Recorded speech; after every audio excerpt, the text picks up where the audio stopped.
Sikap kita kepada firman sesungguhnya adalah sikap kita kepada Tuhan. Ini bukan Allah, ini buku. Tapi di dalamnya isi hatinya semua. Makanya saya paling marah kalau ada anak-anak setan korek-korek ini Alkitab lalu mereka tafsir sembarang.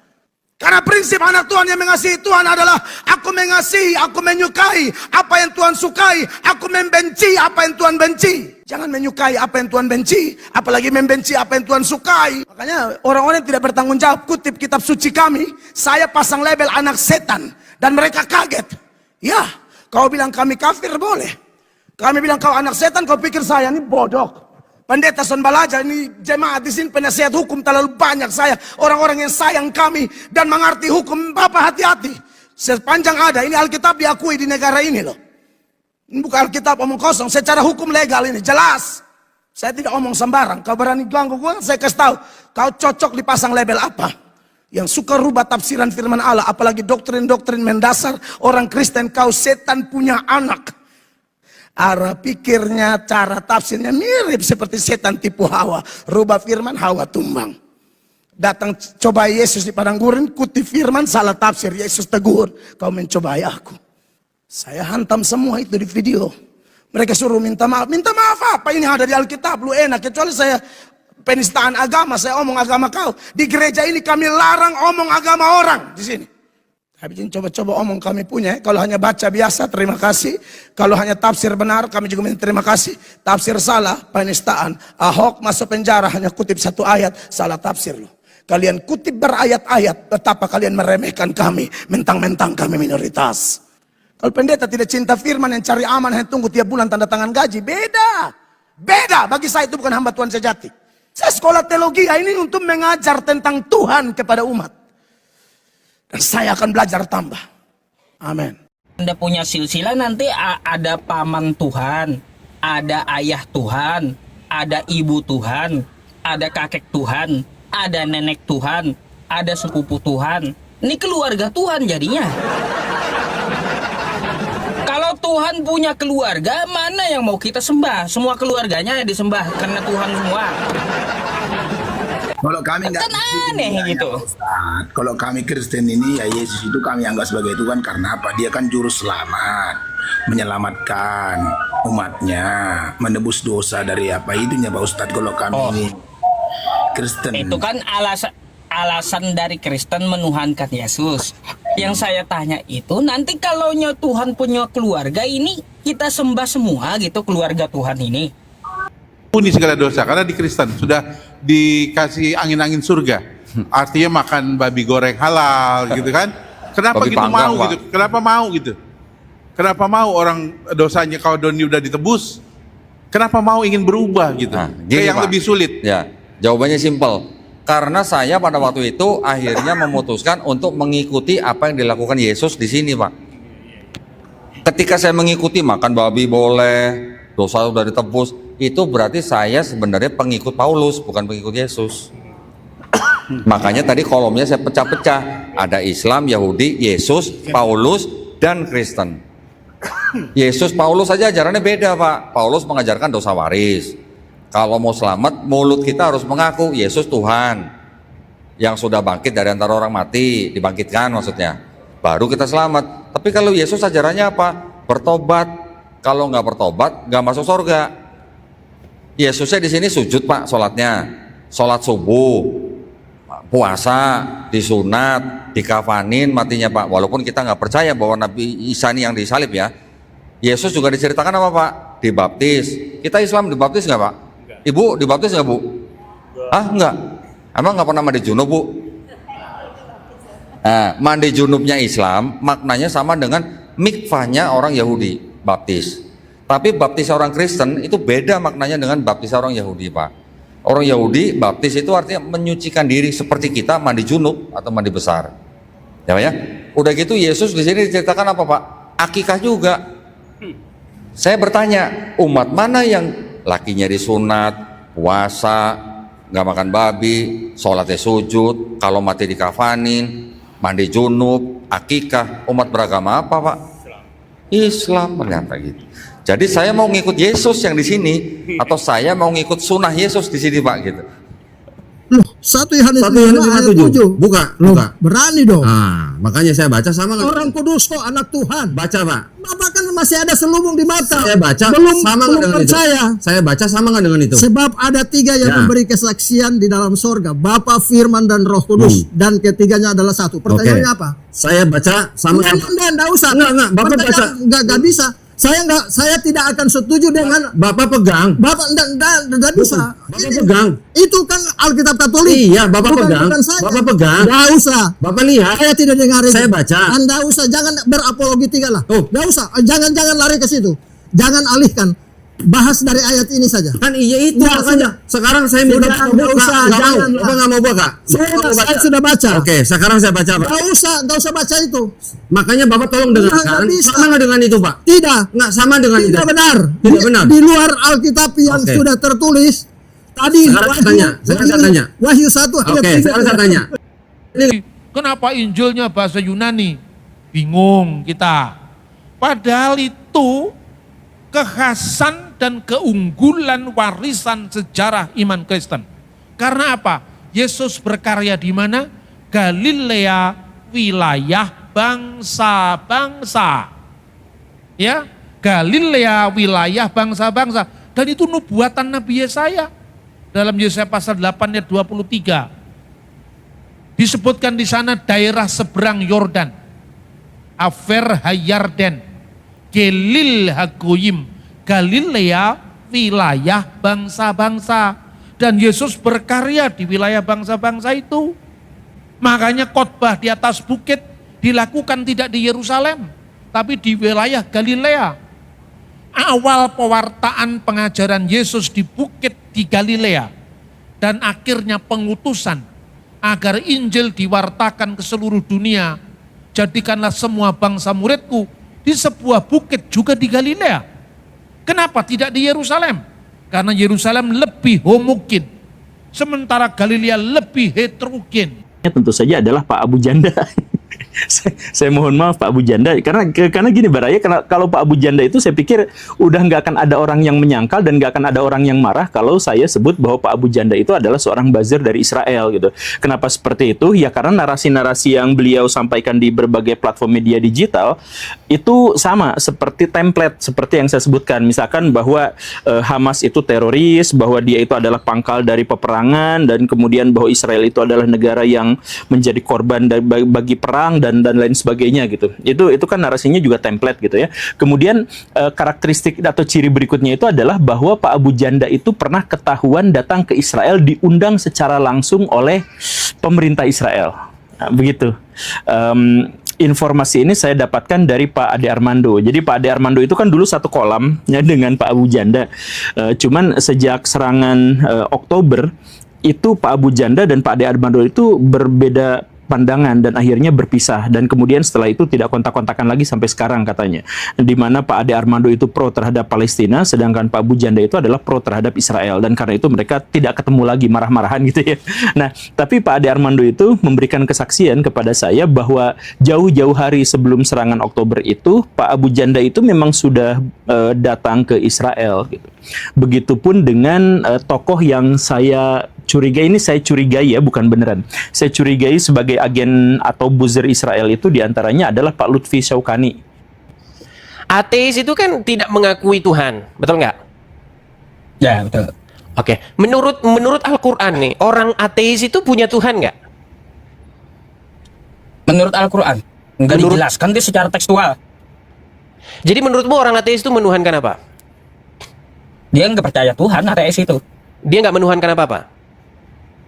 Nggak ada Tuhan katanya. Kalau misalnya orang ateis itu menuhankan hawa nafsu, kamu setuju nggak? Orang nggak juga. Jadi hawa nafsu itu kemauan dia.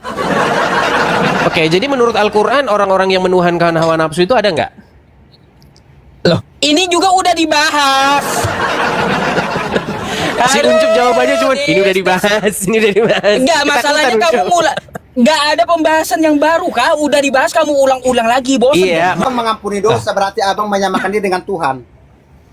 Kau mau menuhankan saya bisa ampuni dosa. Nah makanya sesat di situ kesesatannya abang, gitu loh. Salah. Abang mau, abang berhak mengampuni dosa berarti abang menyamakan diri dengan Allah. Berarti kau yang gak ngerti ajaran Yesus. Kenapa Yesus itu dia bisa mengampuni dosa? Karena ada yang salah kepada Yesus. Contoh nih, ya contoh. Anda mencuri uang saya. Bang Manalu mencuri uang saya. Anda bukan berdosa kepada Allah, tapi berdosa kepada saya. Bukan Maka posisi dalam ketika seperti itu, Bang. bentar, saya manusia nih, ya manusia. Sama dengan Yesus. Ketika Anda mencuri uang saya, Anda berdosa dengan saya. Ketika Anda minta maaf dengan saya, minta ampun sama saya berhak mengampuni Anda. Kalau abang mengampuni dosa, berarti abang menyamakan dia dengan Tuhan. Kasih tahu ya, saya kalau debat sama pendeta, yang saya serang bukan masalah Yesus Tuhan atau bukan. Itu gua udah malas ngomongin begituan. Itu udah puluhan tahun, mungkin udah ratusan tahun orang ngomongin itu. Gua nggak mau ngomongin begitu. Saya menghormati setiap orang Kristen yang mau menyembah Yesus, monggo. Silakan. Ya, itu dijamin haknya. Dijamin haknya secara penuh oleh Undang-Undang Dasar 1945 pasal 29 ayat 2. Nah, dijamin loh. Jadi gua nggak boleh protes atau melarang orang untuk memeluk dan menjalankan agama dan kepercayaan masing-masing. Yang gue perkarakan adalah keautentikan Biblia, itu aja. Oh, pembuktiannya lebih ke arah situ ya? Iya, nih, karena apa? Karena kalau kita debat Yesus Tuhan atau bukan, ujung-ujungnya bahasa Jawanya at the end of the day gitu. Kan lakum dinukum waliyadin. Betul. Iya kan? Terserah dia mau nyembah apa, udah mau nyembah pohon, botol mau kecap, nyembah manusia, itu hak dia, dijamin negara. Gua nggak akan mempermasalahkan mengganggu iman dia dengan menyembah Yesus sebagai Tuhannya. Gua nggak akan. Ya. Tapi yang gua perdebatkan adalah ini kitab lu ada ngomong begini, versi ini, yang versi ini ngomong begini. Tolong jelasin ke gua bedanya apa. Nah, kalau dia bilang gua anak setan merubah-rubah firman Tuhan, gua mau nanya balik, ini yang ngerubah-ngerubah dua Bible ini anak setan mana? Gua cuma gitu doang. Paling kesal sama Felix Yao. Tidak ada dalilnya dalam Islam itu membela tanah air. Ini ajaran dari mana? Dia nggak tahu bahwa korban perang Uhud itu namanya Mukhairik, orang Yahudi. Kalau itu perang agama, Nabi nggak mungkin ngajak orang beragama lain. Ini adalah konsep bela negara, bela tanah air. Karena Madinah diserang oleh orang-orang kafir Quraisy, makanya Nabi mengajak orang Yahudi, orang Nasrani untuk terlibat dalam perang. Dan salah satu syuhadanya itu adalah Mukhairik dari Bani Qainuqa. Hingga akhirnya hartanya diwariskan ke Nabi. Nabi membuat harta warisan dari Mukhairik sebagai modal awal Baitul Mal pertama di Madinah. Jadi Baitul Mal kita ini dimodali orang Yahudi, bos. Ini adalah konsep-konsep kehidupan di Madinah yang oleh Nabi diadaptasi pada saat itu. Nah, ini ajaran Felix Yao yang mengatakan tidak ada dalilnya. Ini dari mana? Yohanes ayat 1, Yohanes 1 ayat 1 pada mulanya adalah firman. Ya, sabar, Bun. Yohanes 1 ayat 1 pada mulanya adalah firman. Firman itu bersama-sama dengan Allah dan firman itu adalah Allah. Jadi Bunda yakin kalau firman itu adalah Allah? Iya. Kan dia yang baik, saya tanya sekarang. Iya, baik. Menurut ayat itu firman itu adalah Allah, betul? Iya. Dalam bahasa betul. Ibrani Sepakat logos. ya, Bun? Tadi kan Anda udah baca loh. Enggak, kalau dalam bahasa Ibrani bukan logos. Kalau dalam bahasa Ibrani itu dafar. Enggak, Bun, ini saya yang belajar bahasa Ibrani. Kalau dalam bahasa Ibrani itu dafar. Kalau dalam bahasa Yunani barulah logos. Baik. Menurut Bunda, logos itu adalah Allah. Firman itu adalah Allah. Iya, baik. Karena yang menyatakan sekarang saya tanya sama Bunda. Firman. Sekarang saya tanya, Bun. Menurut Bunda, Alkitab itu firman Allah atau bukan? Apakah Alkitab itu Allah? Allah. Allah. Oh, jadi Alkitab itu Allah. Nah, kalau bertanya jadi ada berapa bahasa Indonesia? Baik. Merasanya pengikut Yesus atau pengikut Paulus? Rata-rata jawabannya Yesus. Oh, dengan bangganya, dengan spontan mereka pasti bilang pengikut Yesus. Tapi dengan gue tanya, lu sunat nggak? Enggak. Lu makan babi nggak? Makan. Lu sujud nggak sholatnya? Enggak. Lu puasa nggak? Enggak. Lu gimana ceritanya bilang ikut Yesus? Yesus semuanya di 4 gospel itu ceritanya begitu. Bahkan akikah, mandi besar. Oh, oke. Ada ayatnya semua. Gua tunjukin satu-satu. Ini kalau bisa disebutin bagus juga nih, maksudnya di yang ayatnya. tadi ayatnya. Nah. Jadi kalau ada yang ngikutin misalnya teman-teman kita non Muslim, kan mereka bisa sambil ngecek. Nah, boleh. Karena belum tentu dia juga hafal kan. Nah, Yesus disunat Lukas pasal 2 ayat 21. Yesus puasa Matius pasal 4 ayat 2. Yesus nggak makan babi itu dia di Matius 5 17 18 karena dia hidup di bawah hukum Taurat. Yesus sholatnya sujud Matius 26 39. Yesus dikafani Matius 27 59. Oke, Yesus akikah Lukas 2 ayat 24. Yesus mandi besar atau dibaptis. Jadi ketujuh hal yang dilakukan Yesus tadi di Bible, gua tanya sama dia, ini lu lakuin nggak? Enggak. Sekarang menurut kamu yang melakukan 7 hal ini sekarang siapa? Umat beragama apa? Wah, keren. Dia kan gampang mengamati ya Ustaz ya. Orang Islam yang begini ternyata. Nah, bagaimana lu bisa bilang aku Yesus? Kalau yang ngikutin malah kita orang Islam. Bikin dosa lagi nggak apa-apa, ya nggak apa-apa. Yesus sudah mati di kayu salib. Pokoknya aku pasti masuk surga. Yang penting mengakui Yesus sebagai Tuhan dan Juru Selamatku, ya kan? Dia bilang Yesus mati, darahnya tercurah. Itu untuk menebus dosaku. Itu tumbal, tidak pernah diajarin. Penyaliban Yesus, kata Ustaz Ipung tadi, sampai detik ini non, tidak pernah bisa dibuktikan. Ini saya nih, debat sama pendeta namanya Esra Soru di Surabaya, yang ngadain Ustaz Ipung.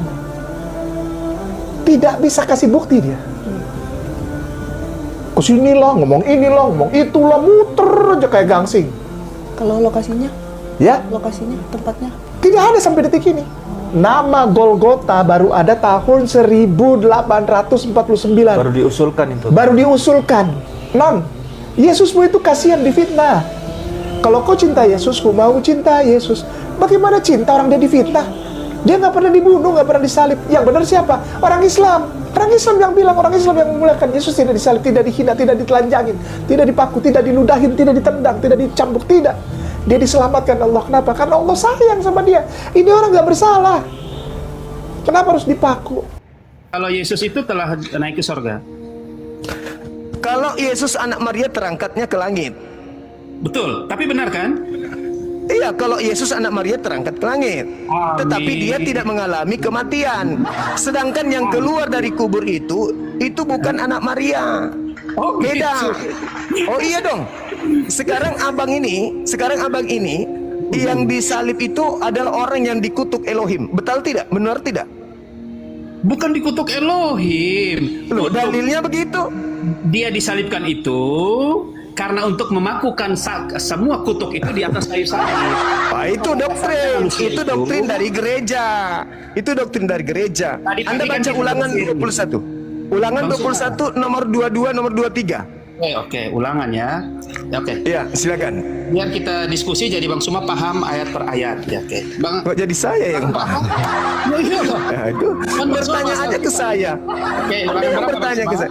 Ulangan 21, 22, 23. Ulangan 21 ayat 22 dan 23. Oke, kita pelan-pelan Bang Suma biar sama-sama bisa paham gitu loh. Oh ya, paham. Saya juga bisa paham maksudnya Bang Suma bisa paham maksud saya. Oke, Ulangan 21 ayat 22 23. 22 23. Oke, ayat 22 23. Di sini dia bilang penguburan orang yang dihukum mati. Luar biasa ayat ini ya. Oke.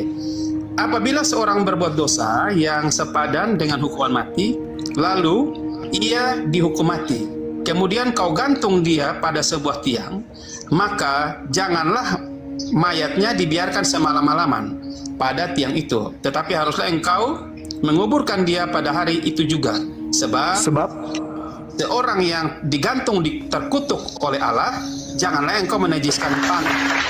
Menajiskan tanah ya. Bang Suma jangan senang dulu Bang Suma, biar paham ini loh ya. Itu yang orang yang disalib ini dikutuk nggak sama Elohim?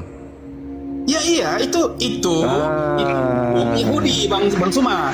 Yesus itu. Oke, kita baca saja gini Bang Suma. Tujuan Yesus itu memang pengampunan dosa, makanya. Di mana dalilnya Yesus mengampuni dosa dengan membunuh orang? Di mana? Oke, makanya kita lihat lagi Bang Suma, gini lah Bang Suma. Bang Suma jangan begitu pesimis sama Paulus. Kesian lah Paulus jadi korban terus nih. Oke, coba kita lihat. Paulus memang Yesusnya mengatakan jangan percaya kepada Paulus. Salah Anda, kenapa Anda percaya? Yang di mana bilang nggak bisa percaya sama Paulus tentang malaikat itu? Matius 24 nomor 23 sampai 26. Jangan percaya kepada Paulus. Sebab aksi-aksi kekerasan di seluruh dunia yang mengatasnamakan Islam, salah satu penyebab utamanya adalah ajaran Wahabi yang anti terhadap perbedaan, yang gelisah oleh berbagai perbedaan, yang cenderung menghakimi keyakinan-keyakinan orang lain yang berbeda. Kita tinggalkan ajaran-ajaran yang seperti ini. Kita tidak boleh lagi gelisah oleh perbedaan. Satu kali saya ditanya oleh orang sebelah pertanyaan anak TK yang mereka anggap pertanyaan hebat itu. Pertanyaannya, di mana di Alkitab Yesus mengatakan akulah Tuhan dan sembahlah aku? Saya sebenarnya bisa jawab pertanyaan anak TK ini, tapi saya memilih menjawab dengan pertanyaan lain. Saya tanya balik dia, mengapa kamu baru mau terima Yesus Tuhan kalau Yesus mengaku sendiri? Kenapa Yesus ngaku baru kamu percaya? Lalu dia bilang, loh, kalau Yesus nggak ngaku dia Tuhan, kenapa saya harus percaya dia Tuhan? Lalu saya tanya dia, kalau begitu kamu nggak percaya Yesus Tuhan? Ya, saya tidak percaya Yesus Tuhan. Lalu saya nanya, di mana Yesus pernah mengaku, aku bukan Tuhan, jangan sembah aku? Pernah? Coba tunjukkan ayatnya. Yesus bilang, aku bukan Tuhan, jangan sembah aku. Nggak pernah kan? Kalau nggak pernah, kenapa kamu tidak percaya dia Tuhan dan mengatakan dia tidak boleh disembah? Coba kamu mikirlah. Senjata yang sama saya hantam kembali ke kepalamu. Yesus Tuhan saya, bukan pengecut. Saya bingung masih ada orang-orang Kristen yang gak jelas ketika orang berkata, tahu gak kamu bukan Yesus yang disalibkan? Oh iya, percaya. Ada gerakan di YouTube yang bilang Yesus itu Islam. Disclaimer dulu, saya ngomong begini bukan menjelekkan agama siapapun. Karena katanya Yesus disunat. Yesus disunatnya hari ke-8 sesuai dengan hukum Yahudi. Karena Yesus sujud, dia Islam. Tidak mungkin Yesus sujud karena dia Yahudi. Itulah cara doa orang Yahudi. Karena dia gak makan babi. Kenapa dia gak makan babi? Karena Imamat pasal 11 berisi hukum Yahudi. Dia tidak makan babi karena dia sembahyang sujud. Dia sembahyang sujud bukan karena dia Islam. Dia sembahyang sujud karena dia Yahudi. Tapi jangan salah, dia dibaptis. Maaf, buat yang mendalilkan Yesus itu Islam, haruskah orang-orang Islam dibaptis? Maksud saya disclaimer dulu. Kau mau bicara agamamu silahkan. Buat saya ini udah kebangetan. Betul Kristen diam, tapi nggak usah terlalu dihina begitu. Sekarang lagi ada yang bilang Yesus wajahnya diserupakan. Ingat Yesus bilang apa sama Petrus? Petrus, sarungkan pedangmu. Kalau aku mau, aku bisa panggil pasukan malaikat di surga untuk membela aku. Siapapun yang keluarkan ide bahwa bukan Yesus yang disalibkan adalah penghinaan terbesar. Karena Yesus saya memang mati, dia curahkan darahnya buat saya. Dia katakan sudah selesai. Dia bayar harganya buat kita. Kita hidup karena anugerah. Kita berjalan kepastian. Kita menerima surga karena kemuliaannya. Yesus Tuhan saya, bukan pengecut. Saya menyampaikan bahwa Yesus itu adalah Isa. Karena kenapa? Karena memang ada banyak sekali perbedaan-perbedaan yang memang diakibatkan perbedaan bahasa aja. Contoh misalnya, Muhammad itu dalam bahasa Indonesia. Ya. Tapi dalam bahasa Turki itu jadinya bukan Muhammad tapi Mehmet. Nah, Mehmet tapi sama Muhammad. Kalau misalnya di Malaysia dia bisa disingkat jadi Mat. Maka Isa sama dengan Jesus. Boleh nggak kita menyebut Yesus Kristus? Menurut saya boleh. Kenapa menyebut Yesus Kristus itu boleh? Karena Yesus Kristus adalah translasi dari bahasa Arab Isa Al-Masih. Dia punya ibu namanya Maryam. Kalau misalnya di Kristen namanya Maria, gitu kan ya. Artinya ya beda-beda tipis lah. Yesus di dalam Alkitab itu berbeda dengan Yesus di dalam Al-Quran. Itu bagus, itu benar. Tapi tidak menjadikan orangnya beda. Kasih ayat yang mengatakan bahwa Yesus tidak mati. Silakan. Ya. Yohanes yang tadi, yang saya bacakan itu. Masa saya mesti ulang lagi, Pak? Yang mana? Yang mengatakan Yesus tidak mati itu yang mana? Semua langkah-langkah itu menyatakan Yesus tidak mati, Pak Pendeta. Lalu ayat-ayat yang saya bilang tadi, saya kutip tadi dari Matius, Markus, Lukas yang Yesus mati, bangkit apa? Itu yang persepsi Bapak kan? Loh, eksplisit kok. Apakah saya tidak eksplisit ketika saya sebutkan ayat-ayat saya ada nama Yesus di situ? Eksplisit nama Yesus, tapi mengatakan Yesusnya luka lalu tidak mati, tidak eksplisit. Saya mempunyai ayat-ayat yang eksplisit Yesus mati, bangkit. Tapi Bapak tidak punya ayat eksplisit yang mengatakan Yesus tidak mati atau Yesus sembuh. Bisa tunjukkan? Menurut Bapak. Loh, Matius, Markus, Lukas ayat begitu kok, bukan menurut saya. Ayatnya begitu kok. Kalau seumpamanya Bapak bilang bahwa menurut ayat itu, berarti akhirnya toh Bapak dengan segala berat hati harus mengakui bahwa ada terjadi seperti pertentangan di dalam ayat Bible sendiri. Contoh saja, jangan langsung naik tensinya, santai aja Pak. Nah, saya Gini. santai Pak. Gini ya, gini ya, aja. santai aja. Gini, contoh jam 9 sama jam 12 itu kan juga orang bertanya-tanya jam 9 sama jam 12. Lalu Bapak bilang itu eksplisit dan ini eksplisit juga. Itu jadi Bapak yang menimbulkan pertentangan Pak, bukan saya. Gitu, demikian kawan. Oke. Kalau persoalan Yesus mati jam sekian, maka itu menjadi persoalan bukan Yesus mati atau tidak, tapi mati jam berapa. Kita tidak debat soal Yesus mati jam berapa, tapi Yesus mati atau tidak. Mau jam berapa itu problem lain. Tapi Yesus mati, dua-duanya bersaksi Yesus mati. Wah, mantap. Karena inti debat adalah itu, adalah mati atau tidak. Mati atau tidak? Ya. Berarti apapun caranya dia mati nggak apa-apa, gitu. Maksudnya? Ya temanya kan mati disalib. Ya, mati disalib memang. Hah? Kita bicarakan mati disalib. Bapak barusan bilang, wah kita nggak mikir ngomongin apa-apa, pokoknya dia mati saja. Nah, kita tidak bicara jam. Ya Allah. Kita tidak bicara jam berapa mati. Tapi fakta bahwa dia mati. Pokoknya harus mati aja. Ya, nggak peduli. Ada beda jam, ada beda cara, ada beda ini. Pokoknya dia harus mati. Enggak, tidak bisa beda cara. Karena Alkitab hanya punya satu cara, dia mati di salib. Tapi Bapak bawa Sanhedrin 43A, Bapakku. Bapak Pendeta, dan saya sudah kasih tahu 43A. tafsirnya. Sanhedrin 43A itu dilempar batu juragan. Allahu Akbar. Bapak mungkin kurang bermain, kurang jauh lihat tafsir. Iyalah, saya kurang jauh lah Pak, silakan jelasin. Karena kalau begitu Bapak membuat pertentangan di antara Talmud dengan tafsir Talmud lagi.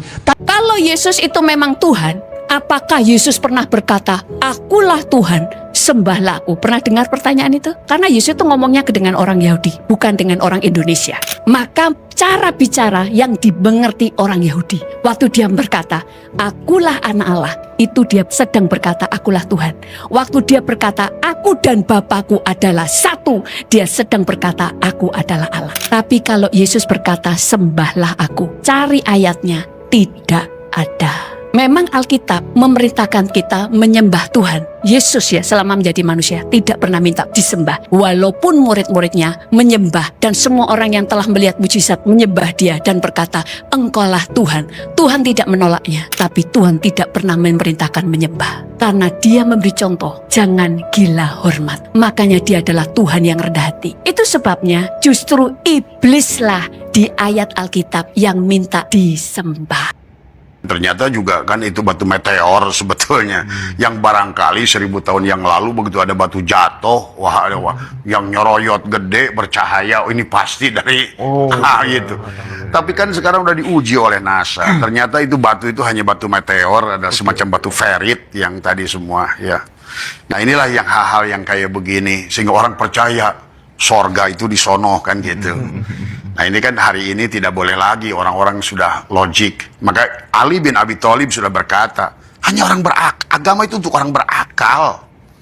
Kayaknya akal orang Islam itu dibunuh sudah. Ini makanya sudah makin nyatalah haji itu bisnis. Hanya bisnis tadi semua ya. Bisnis yang ditawarkan surga.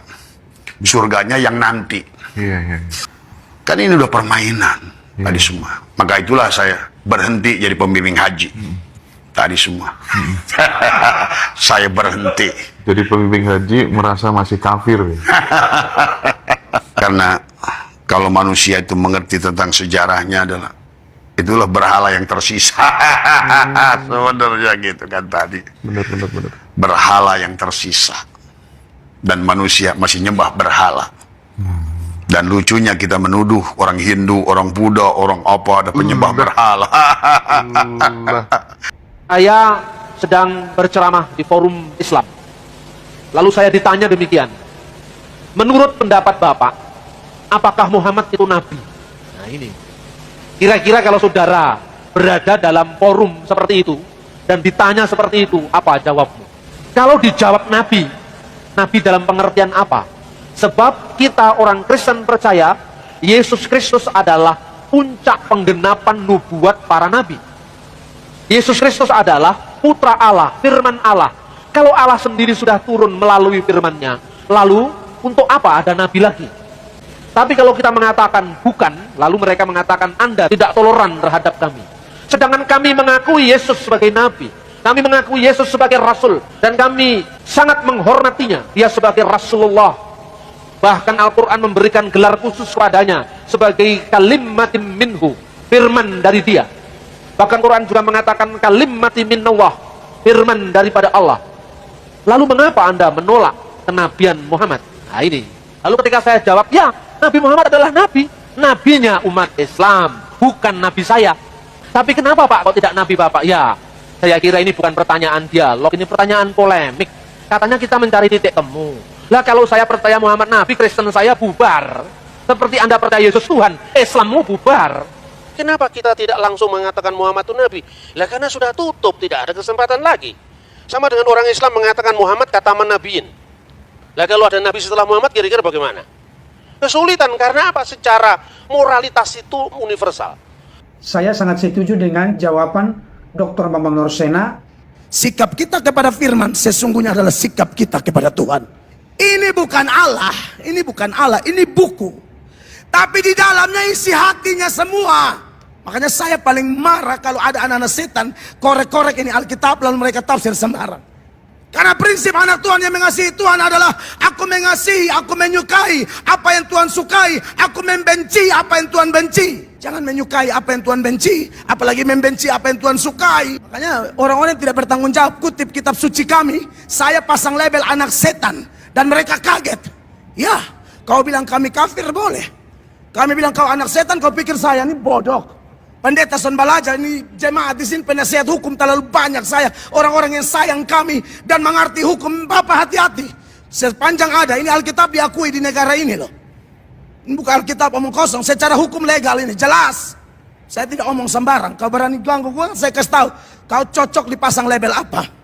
Yang suka rubah tafsiran firman Allah, apalagi doktrin-doktrin mendasar orang Kristen, kau setan punya anak. Arah pikirnya, cara tafsirnya mirip seperti setan tipu Hawa. Rubah firman, Hawa tumbang. Datang coba Yesus di padang gurun, kutip firman, salah tafsir. Yesus tegur, kau mencobai aku. Saya hantam semua itu di video. Mereka suruh minta maaf. Minta maaf apa? Ini ada di Alkitab, lu enak. Kecuali saya penistaan agama, saya omong agama kau. Di gereja ini kami larang omong agama orang di sini. Habis ini coba-coba omong kami punya. Kalau hanya baca biasa, terima kasih. Kalau hanya tafsir benar, kami juga minta terima kasih. Tafsir salah, penistaan. Ahok masuk penjara hanya kutip satu ayat, salah tafsir loh. Kalian kutip berayat-ayat, betapa kalian meremehkan kami, mentang-mentang kami minoritas. Kalau pendeta tidak cinta firman, yang cari aman, yang tunggu tiap bulan tanda tangan gaji, beda. Beda, bagi saya itu bukan hamba Tuhan sejati. Saya sekolah teologi ini untuk mengajar tentang Tuhan kepada umat. Dan saya akan belajar tambah.